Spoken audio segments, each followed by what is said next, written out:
This AI-generated podcast is for general information only and does not constitute financial or legal advice. Please consult a qualified professional. Welcome to the Luxembourg Fundcast, produced by Bertrand Mariaux, a regulatory lawyer qualified as Avocat à la Cour in Luxembourg and Paris. This show brings you reliable insights on Luxembourg regulations sourced from curated official references. This episode is current as of 11 May 2026. So, welcome to this deep dive.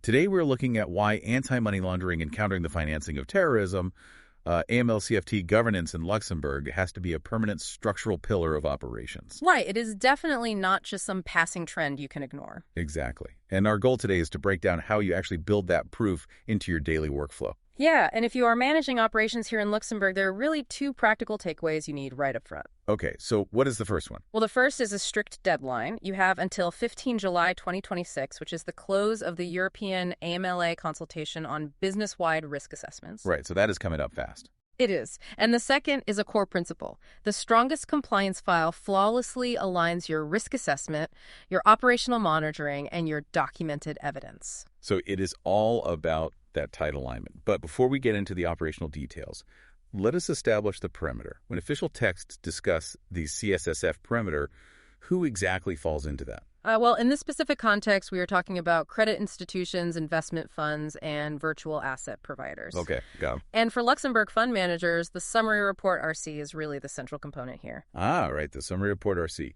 So how does that actually shift the everyday requirement? I mean, going from just basic KYC data collection to, well, a fully documented control framework. It is a big shift, honestly. It elevates the whole compliance process into three very practical layers. So 3 layers, okay. Yeah, so first you have your business-wide risk assessment, then client-level due diligence, and third, you need robust internal governance to oversee all of it. Wow, okay. So it is a much more structured approach than just basic data collection. Exactly. It creates a clear documented record, and it moves everything towards EU supervisory convergence, which is, driven by AMLA.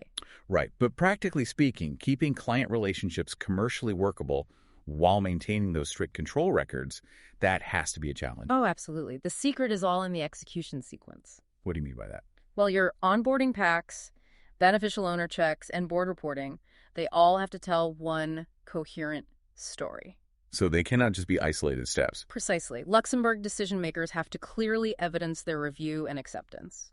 You cannot just state a risk rating, Your file has to record exactly why that rating is justified. Right. You have to document the actual reasoning. And moving to the broader context, there is a new infrastructure supporting this now.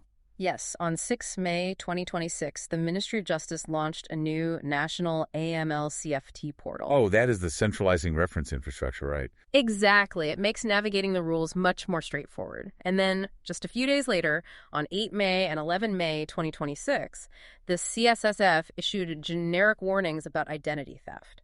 Wait, really? Identity theft specifically? Yeah, and it just reinforces the operational value of strict verification discipline. It is a very real safeguard. Okay, so looking ahead at the calendar, what specific milestones should you be preparing for? Well, as we mentioned, the immediate one is 15 July 2026, or the AMLA consultation close. Right. Then, looking at the officially scheduled dates, AMLA will select 40 obliged entities during 2027. Okay, 2027 for the selection. And then direct AMLA supervision actually commences in 2028. So a very clear timeline. Let us talk about a common scenario. Reconciling a promoter's desire for really fast onboarding with these strict regulatory evidence requirements. Right. And the key here is that the goal is not over-engineering. Okay, what is the goal then? It is about producing a short, defensible chain from the risk assessment to the decision. The file simply has to explain itself. That makes perfect sense. And, Luxembourg is uniquely relevant because its fund ecosystem combines cross-border capital, delegated operating models, and dense professional infrastructure, making governance discipline a practical condition of credibility. That is a brilliant way to frame it. And here is a final provocative thought for you to consider. If your files now need to tell a self-contained logical story, think about the culture within your own teams. Are your operational staff viewing compliance as an integrated business asset, or are they still treating it as an administrative hurdle? That is definitely the crucial question to ask. Follow on Apple Podcasts, Spotify, or wherever you get your podcasts. Subscribe to Bertrand Mariaux and Rigore Media on YouTube. Connect with Bertrand on LinkedIn at bertrandmariaux.com. All links in the show notes. This was the Luxembourg Fundcast.